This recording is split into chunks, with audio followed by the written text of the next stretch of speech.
মধ্যপ্রাচ্যের নিরাপত্তা রাজনীতিতে ধীরে ধীরে এক নতুন বাস্তবতা তৈরি হচ্ছে।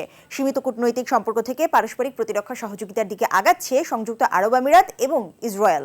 ইরানের সঙ্গে চলমান উত্তেজনা এবং সাম্প্রতিক সংঘাতের মধ্যে সংযুক্ত আরব আমিরাত এবং ইসরায়েল যৌথভাবে একটি প্রতিরক্ষা তহবিল গঠন করেছে। এই তহবিলের মাধ্যমে ড্রোন প্রতিরক্ষা ব্যবস্থা, আকাশ প্রতিরক্ষা প্রযুক্তি এবং অন্যান্য সামরিক প্রযুক্তি যৌথভাবে কেনা এবং উন্নয়নের পরিকল্পনা চলছে। কূটনৈতিক অর্থনৈতিক সম্পর্কের গণ্ডি পেরিয়ে ধীরে ধীরে নিরাপত্তা এবং সামরিক অংশীদারিত্বের দিকে আগাচ্ছে সংযুক্ত আরব আমিরাত এবং ইসরায়েল।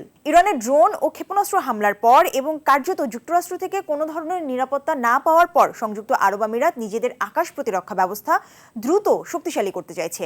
অন্যদিকে ইসরায়েলের জন্য এই অংশীদারিত্ব কৌশলগত এবং অর্থনৈতিকভাবে গুরুত্বপূর্ণ। উন্নত সামরিক প্রযুক্তি থাকলেও দীর্ঘমেয়াদে অর্থায়ন এবং বাজার সম্প্রসারণের প্রয়োজন রয়েছে। সেই ঘাটতি পূরণে উপসাগরীয় দেশের অর্থনৈতিক শক্তি এখন বড় ধরনের ভূমিকা রাখছে। এই পারস্পরিক নির্ভরশীলতার কারণে দুই দেশ ধীরে ধীরে এক ধরনের অঘোষিত প্রতিরক্ষা জোটের দিকে এগোচ্ছে বলে মনে করছেন বিশ্লেষকরা, যেখানে এক পক্ষে রয়েছে প্রযুক্তি, আরেক পক্ষে রয়েছে অর্থ।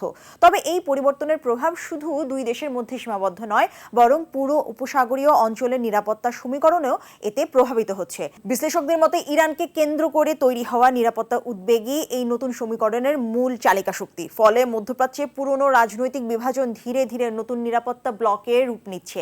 সব মিলিয়ে এটি শুধু একটি প্রতিরক্ষা সহযোগিতা নয়, বরং মধ্যপ্রাচ্যের ভূ রাজনীতিতে বদলে যাওয়া শক্তির ভারসাম্যের একটি স্পষ্ট ইঙ্গিত।